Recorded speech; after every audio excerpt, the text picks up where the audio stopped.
What's up, everybody? Welcome back to the channel. This time I want to talk about going from idea to pitching that idea. I think that we get a lot of advice out here on the internet about creating an MVP, a minimal viable product. I created my first digital product about 8 or 9 years ago. It was a Drupal theme. It was specifically for real estate, people who want to launch a real estate website on Drupal. And now I've carried that experience for, again, almost this last decade, launching various digital products. Some of them have done really well. Some of them have fallen on their faces and never even saw the light of day.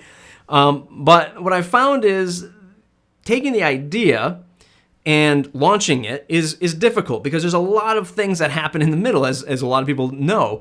I think if you can get a good pitch down and work to get to that point, that little gap, which looks like 10% of the issue from idea to launch, I think if you spend a lot more time right here, you're going to refine the process of selling your idea and your product. The pitch is a sale, or the attempt to make a sale. And I think a lot of people don't work on that enough. They get really into the product and solution that they're building and who it serves and who they're going after, which is great. It's good to know that stuff. But they get lost on the presentation of it. They get lost on how to get emotional about it and to look for the emotion coming back from the audience or an investor or a bunch of customers that you might be pitching this to. Very important, at least in my opinion, that the pitch is refined as best as possible. And I think if you're a brand new entrepreneur, coming into the digital space or whatever it might be, there's a lot of things at play. And I think that while you need to refine that pitch and you need to get to a launch date for whatever it is that you're building, there's also the undercurrent of how are you grabbing attention from people or your potential customers or investors, whatever it might be that you're after. How are you grabbing that attention while doing all this other stuff? So again, you're refining your pitch, you're refining the product, you're doing all that hard work, and then underneath that, you have to be grabbing customers and building that audience to say, okay, here's where I'm at now. Now here's the idea that I have. Now I'll be refining the pitch. Then as we work through that pitch, maybe we start showing sketches of version 1, that kind of thing, and you're dropping these people into your lead list or email list, or however you want to define that. So there's a lot at play. And a lot of people say, well, fake it till you make it, build a version 1, and let's just see what happens. I think that you can pitch your idea well before you can start building it and start to build that audience, to build that attention around what you have. So let's talk about the different things that I've learned over the last, again, almost decade launching products and the way that I approach it. Now, in fact, I do have an idea. I will be pitching a new idea fairly soon. This video is part of one of my steps that I'm going to be mentioning in a moment. But I'm going to be working towards this pitch and refining the idea before it's pitched publicly. And then even when it's pitched publicly, I'm not going to launch the full idea of this concept right out of the gate. I'm going to launch it with a plan A and a B and a C. Very small baby steps to, number 1, test the waters. Number 2, if I have to fail, I can fail without having too much resources invested in this. And number 3, it's just going to be a better rollout. What I've found over the last few years is just doing too much all at once. You lose sight of, talking to the right customers, making sure that they're wholly invested in the idea, right? If that makes sense. It'll make sense as you roll out your product. But let's dive into some of these tips right now. So tip number 1 for me, I put a tweet out about this last week or a couple weeks ago, depending on when you're watching this video. And, one of the things that people came back with was, know the market that you're going into, making sure that there is a big enough market. And that is oh so true. And that is probably one of the largest lessons I've learned from tripping and falling and stumbling all over the place for the last decade is when I'm launching a new idea, be it a product or a service or something else, understanding that there are people in that space doing something either as a direct competition, right? Form builders is, in the plugin space, the WordPress plugin space, is a very, comparative market right there. I have 7 different form builders. Which ones do I pick? They all do it different ways, but at the end result is always the same. It's a form that people can interact with. Or you have third degree competitors or something that can be, crossed over in either, I want that as an alternative product, or that sort of does what I want, but not really. But maybe somebody could go buy that instead of your product or service. So at the end of the day, I want to know that, look, there are people in the space doing this similarly. Even if I have to compete against them, that's good because there's already an audience there. I know people are searching for it. I know people are looking for it. And I can compare and contrast my flavor to their flavor and find the customers that like my flavor versus theirs. Number 2, creating the branding early. Now, this flies in the face of a lot of advice where people say, don't spend any money on design and heavy marketing or branding in the beginning.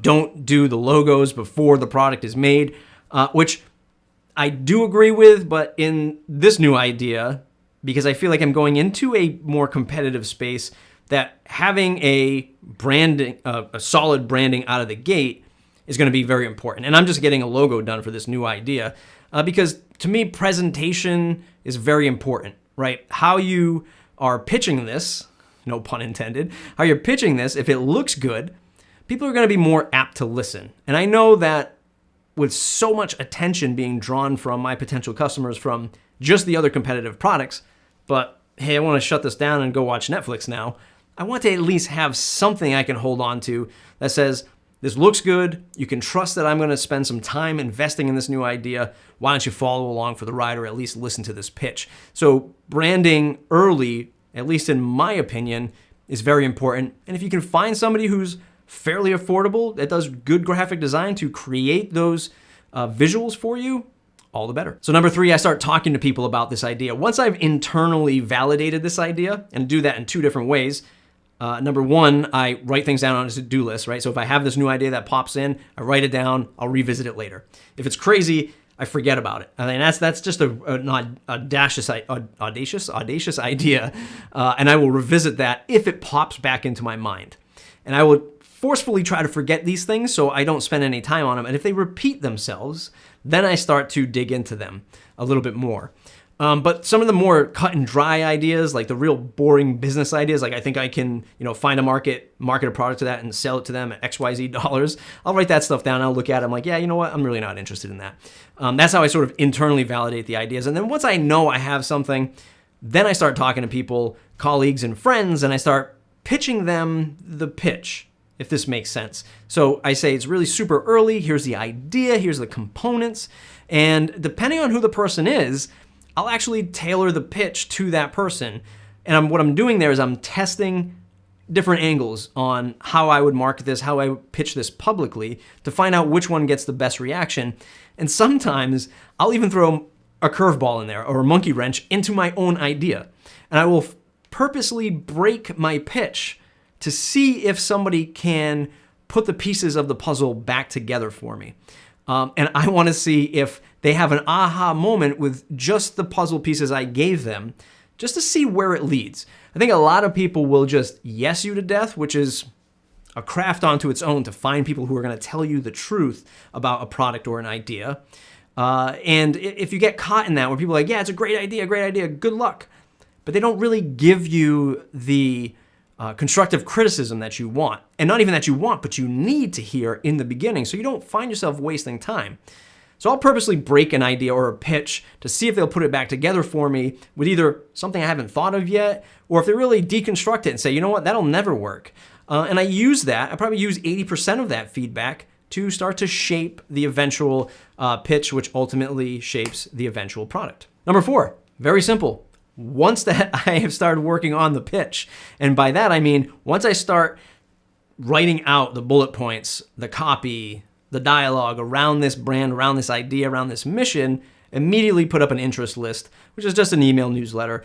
Get it on a domain, get it on a subpage of your website, and just start building an email list ASAP. Because you don't want to go too far into having these private colleague discussions without giving them something to sign up for and join the newsletter when it's ready to go live. This is nothing to be shameful of. A lot of people are afraid to even push their newsletter, never mind their product. You can't be shy or deny yourself the opportunity to get somebody signed up if they're interested. Going from big to small, this is number 5. And I talked about this before we started going into this list. I like to have the big grand idea. Like, here's the big vision. This is where it's going to go after. This is what it's going to look like when it's fully baked. But I know that for every ingredient, for one part feature, there is 10 parts of work. And what I mean by that is just the concept alone, pitching that concept, getting that out there is 10 times more difficult than what you might think it is. And then never mind the different value sets or the different feature sets that we put inside of a product. I don't know of anyone, myself included, that launches a product that just does one thing and does it really great. I think that there is just a thing inside entrepreneurs that always have to tack on all kinds of stuff to differentiate themselves versus making the same old thing, just doing it better. And I don't know what it is. I'd like to find that out one day. Maybe that's the biggest idea I've ever had. But for every feature you put in, along with the product itself, 10 parts more work than you expect. So when I launch this, it's going to be with a plan A, then a B, and then a C. A round, B round, C round, where I know what I want in the future, but I'm going to launch it with this MVP version 1, then this version 2, this version 3. And I'm going to really force myself to stay focused on that as best as possible and use version A to build up a goal of certain amount of users, certain amount of audience. You don't know what this product is yet, but build up a certain amount of attention around it. And if I don't hit that goal in version A, chances are I'm not going to make it to version B. And then I'll decide from there what I do with this product or service idea. But it's just a goal, it's a challenge, but don't go neck deep into things. If you can stay around the knees, that's even better. Number 6, creating content ASAP. This is huge. I see this with all the people that come through that accelerator I mentioned, with colleagues and myself, starting to have content rolling out as soon as possible. Again, I said this before, this video is a little teaser of the future of this idea, but I think it's very important that people start building that catalog of content, even if you're not ready to fully disclose what it is that you're doing, even if you think that the content isn't really relevant. I think you should start doing something, whether it be a video, a walkthrough, Instagram post, a series of tweets that sort of link back to a page or your interest list or something like that. Very important that you start that, because the worst thing that can happen when you launch a product is you don't have anybody to tell, right? So if you started with an email list, and even if you only had 10 people on that email list, when you launch this new product, you have 10 people to tell. Those 10 people can potentially share it, making 10 into 20 without you having to do anything.